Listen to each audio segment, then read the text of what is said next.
સમાચાર ભાવનગરથી ભાવનગરના 303માં જન્મદિવસની ઉજવણી સાદાઈથી કરવામાં આવી। કાશ્મીરમાં આતંકી હુમલાને લઈને ભાવનગર જન્મોત્સવ સમિતિ દ્વારા આ નિર્ણય લેવામાં આવ્યો। ભાવનગરના 303માં જન્મદિવસ નિમિત્તે મહારાજા કૃષ્ણકુમારની પ્રતિમાને ફૂલહાર કરવામાં આવ્યા। તેમની સમાધિ પર રાજવી પરિવારના યુવરાજ જયવીર રાજસિંહે ફૂલહાર કરી શ્રદ્ધાંજલિ આપી। ભાવનગર જન્મોત્સવ સમિતિના અધ્યક્ષ શ્રી વાઘાજી પુષ્પહાર કરી મહારાજ સાહેબને પુષ્પાંજલિ અર્પણ કરી।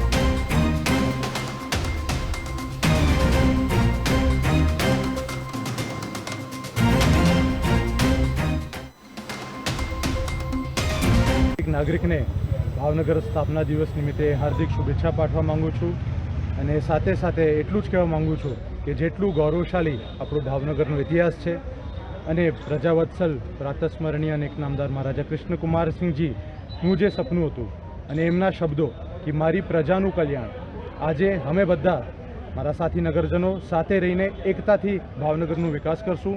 મારી સાથે આજે અહીંયા ઉપસ્થિત જ્યારે માનનીય જીતુભાઈ પણ છે, મેયરશ્રી પણ છે, તો એમને પણ અમે વચન આપીએ કે અમુક વાર જ્યારે ભાવનગરની વિકાસની વાત આવીએ ત્યારે આપણે પક્ષાપક્ષી એક બાજુ મૂકી દેવાનું।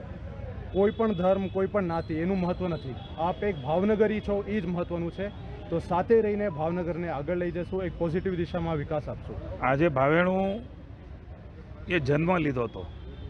સૌ વાવેણાવાસીઓ સમગ્ર વિશ્વની અંદર વસી રહ્યા છે, સમગ્ર ભારતમાં વસી રહ્યા છે।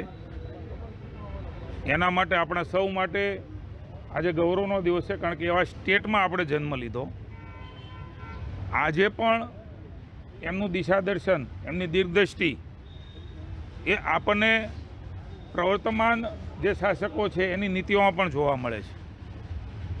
ભાવનગર જન્મોત્સવ સમિતિ દ્વારા સતત 10મા વર્ષે આ ઉત્સવની ઉજવણી સૌ ભાવેણો ભેગા મળીને કરી રહ્યા છે। ભાઈ જયેશભાઈ, રણધીરસિંહજી, ગિરીશભાઈ, તમામ મિત્રો અને અમે સૌ સહયોગી બનીને આ કાર્યક્રમમાં આપ સૌ પણ જાણો છો, રંગારંગ રીતે કાર્નિવાલ તરીકે ભાવનગર સ્ટેટનો પરિવાર પણ હાજર રહેતો હોય છે।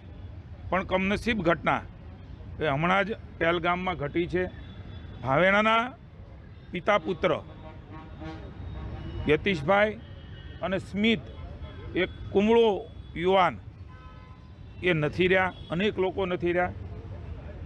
સમગ્ર દેશ એની નિંદા